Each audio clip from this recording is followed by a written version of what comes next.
नमस्कार। मैं हूं आपके साथ सूरज दास। मेरा विचार पे आपका स्वागत है।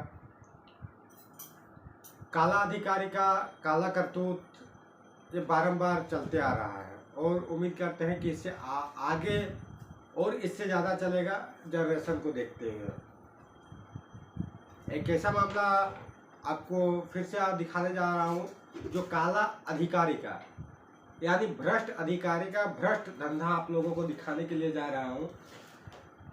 और आप लोग को एहसास होगा कि इस तरह के अधिकारी जिला लेवल पे रहना नामुमकिन है। ऐसा अधिकारी जो भ्रष्ट हो और लोगों को परेशान करता हो, सच्चाई का सामना नहीं करता हो, वैसे अधिकारी को तो रहना बेकार ही है।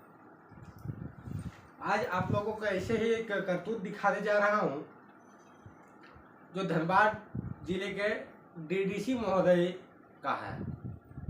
डीडीसी महोदय एक ऐसा काला करतूत सामने ला रहे हैं और ऐसा प्रतीत होता है कि इस तरह के काला करतूत माननीय श्रीमान जी डीडीसी महोदय कैसे कर सकते हैं।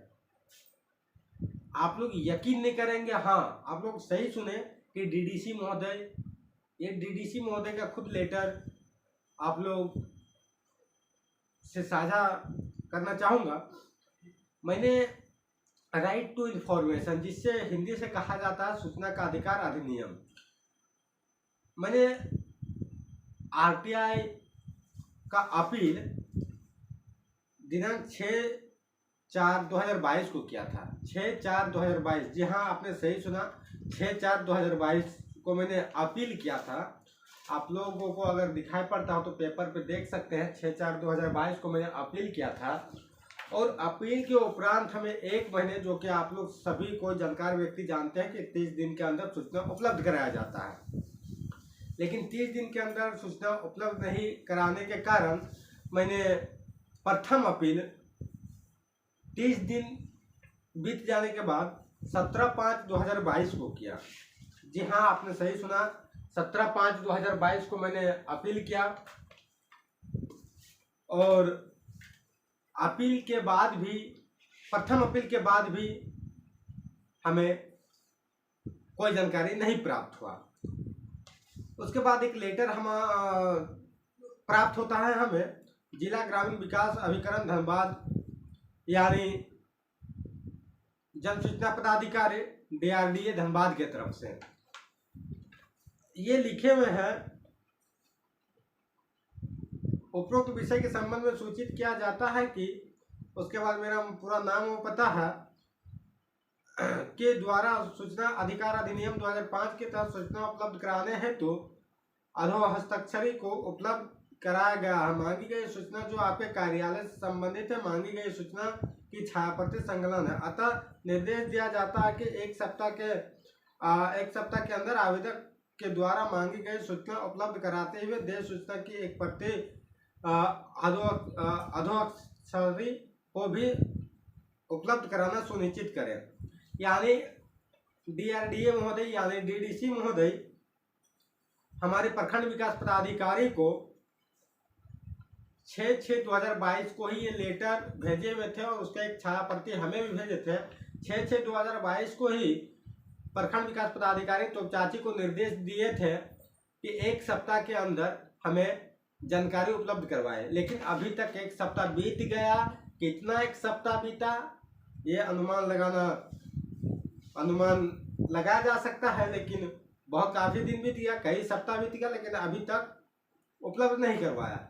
इस 6/6/2022 को उसके बाद गुमराह करने के बाद यही लेटर एक बार हमको 13/6/2022 को भेजा।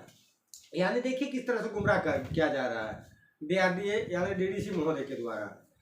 उसके बाद मैंने काफ़ी इंतजार करने के बाद मैं 4/7/2022 को मैं धारा 19(3) के तहत द्वितीय अपील दायर किया।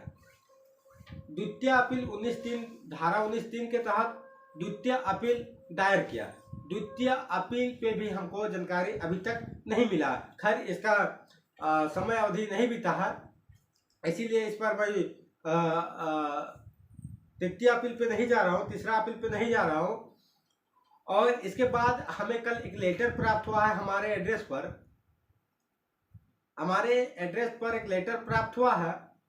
उस लेटर पे लिखा हुआ है कि 19/7/2022 को न्यायालय सूचना का अधिकार अधिनियम 2005 के न्यायालय DRDA ऑफिस पर अपना पक्ष को रखे, और वो प्रथम अपील के तहत हमको लेटर भेजा है, जबकि मैंने द्वितीय अपील दायर किया। अब देखिए डीडीसी महोदय किस प्रकार से गुमराह कर रहे हैं। गुमराह इस प्रकार से कर रहे हैं कि आप लोगों को अगर दिखाई पड़ता हो, देखिए इस पर हम साफ शब्दों पे लिखे हैं, सूचना का अधिकार अधिनियम 2005 के तहत धारा 19(3) के तहत द्वितीय अपील के संबंध में आप लोगों को अगर दिखाई पड़ता है तो देख सकते हैं। और जब लेटर हमको कल भेजा गया तो वो प्रथम अपील के तहत हमको लेटर भेजा गया कि प्रथम अपील आवेदक के द्वारा दायर किया गया है, जबकि प्रथम अपील हम 17/5 को ही दायर किया। द्वितीय अपील में 4/7 को दायर किया। आप देखिए कितना दिनों का डिस्टेंस है, और कैसे डीडीसी महोदय गुमराह कर रहे हैं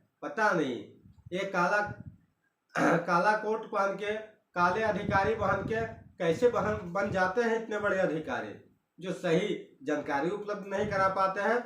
अब तो इस तरह से गुमराह किया जा रहा है डीडीसी महोदय के द्वारा कि इस पर तो हमें कंप्लेन दर्ज ही करना पड़ेगा शायद कोर्ट में। अगर ये सूचना का अधिकार अधिनियम एक आम आदमी का मूल अधिकार होता है, जो अपना अधिकार को जान सके, और अपना अधिकार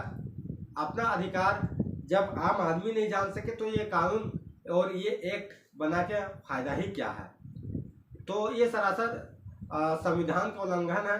ये संविधान उल्लंघन करते हैं इतने बड़े अधिकारी होके, तो शायद कंप्लेन बनता है।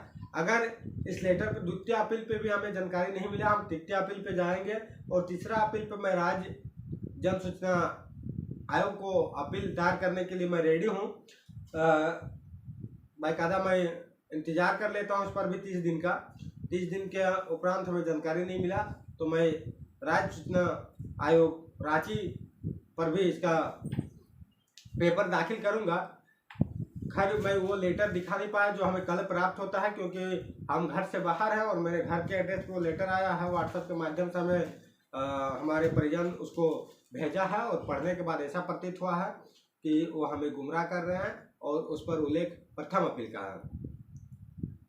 मैं फिर से उच्च पदाधिकारी जो मेरे इस वीडियो को देखेंगे, मैं उच्च पदाधिकारी से अपील करूंगा और आग्रह करता हूं कि ऐसे अधिकारी को कुर्सी पे बैठना ये शोभा लायक नहीं है। ये हमारा अधिकार, ये आम आदमी का अधिकार को उपलब्ध नहीं करा पाते हैं, दे नहीं पाते हैं, और कुर्सी पे बैठ के पैर हिलाने का काम करते हैं। खैर ये मैं आम नागरिकों से एक बात कहना चाहता हूं कि आप सभी लोग एकता के बंधन पे रहिए, एक्टिव रहिए। जब अधिकारी हमसे सवाल कर सकते हैं तो अधिकारी से हम क्यों नहीं सवाल कर सकते हैं। ये हमारा मूल अधिकार है। और इसी के साथ मैं अपने वाणी को यहीं विराम देना चाहता हूं। इसके लिए मैं प्रथम अपील दायर करने, तृतीय अपील दायर करने और तीसरा अपील दायर करने के लिए मैं तैयार हूँ। और मैं फिर से कहना चाहता हूँ, ऐसे काला अधिकारी, भ्रष्ट अधिकारी जो कुर्सी पर बैठ के सिर्फ आम जनता को गुमराह करते हैं, ऐसे लोगों का पर्दाफाश होनी चाहिए। और मैं इसके साथ ये जो हमें गुमराह करने का प्रयास किया जा रहा है डीडीसी महोदय धनबाद के द्वारा, इसके लिए मैं कानून का सहारा लेकर और इससे जो कानूनी एक्ट पे इसका जो आएगा, मैं किसी एडवोकेट या किसी से सलाह लेकर मैं इसके नाम से अगर ज़्यादा गुमराह किया जाता है तो मैं एफआईआर करने के लिए तैयार हूँ। क्योंकि ये भ्रष्टाचारी कब तक चलेगा, जब तक समाज पे लोग जागरूक नहीं होंगे तब तक ये अधिकारी सुधरेंगे नहीं, और ये काला अधिकारी सुधरेंगे नहीं। धन्यवाद। आप लोगों के साथ मैं सूरज दास।